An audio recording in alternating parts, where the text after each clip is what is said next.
నువ్వు ఏది చెయ్యాలనుకుంటావో చర్యకి ప్రతిచర్య ఉంటుందంట. అదేదో న్యూటన్ చాలా అదే చాలా అదే స్పిరిచువల్ లా, అది నాట్ జస్ట్ ఫిజికల్ లా. నువ్వు ఏది చెయ్యాలనుకుంటావో అదే నీకు తిరిగి వస్తుంది. నువ్వు నేర్పిన విద్య నీరజాక్ష అంట. పాపం రాజశేఖర రెడ్డి గారు చాలా కష్టపడి డబ్బులు సంపాదించారు, అన్ని వేల కోట్లు సంపాదించి పాపం ఇద్దరు బిడ్డలకి సమానంగా ఇస్తే ఆ సంపాదన ఇవ్వలేదు చెల్లికి. చాలా బాధ కలిగించే అంశం ఇది. పాపం సాక్షి పేపర్లో వాళ్ళకి రావాల్సిన వాటా ఉంది, ఇవ్వలేదు. భారతీయ సిమెంట్స్లో ఇవ్వాలి వాటాలు, ఇవ్వలేదు. పాపం ఆవిడ ఈ రోజున పడుతున్నాయి. ఎంత నిజం బాధ వేసింది. పాపం మరి ఇవ్వాలి కదా, సొంత చెల్లికి ఇవ్వాలి, ఇవ్వడం. సొంత చెల్లికి ఆస్తి ఇవ్వనోడు మనకెలా వాటాలు పంచుతాడబ్బా?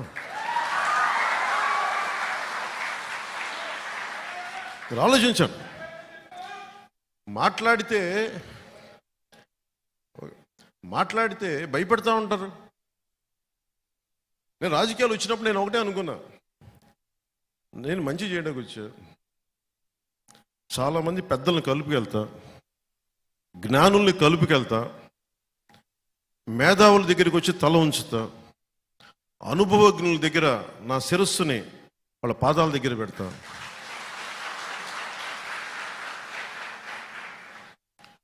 ఒక పార్టీని మోసేటప్పుడు పార్టీ కోసం ఎన్ని తిట్లేని తింటా. 2009లో అప్పుడు పార్టీపై పెట్టిన ప్రసంగంలో ఒక సంఘటన జరిగింది. ఆ సంఘటనలో నా ప్రమేయం లేదు, ఎవరికో సీట్ ఇవ్వాలి కూడా ఇంకొకరికి ఇవ్వలేదు. ఆయన నిరాకరించాను. ఇంకా ఆయన కూర్చోబెట్టి టీవీలో నన్ను తిట్టడానికి సిద్ధంగా, నన్ను కాదు అందరిని. అసలు నాకు సీట్ల దాంట్లో ప్రమేయం లేదు. ఒక్క కనకరాజుగా సూరి గారి సీటు కోసమే తపన పడ్డా ఆ రోజున.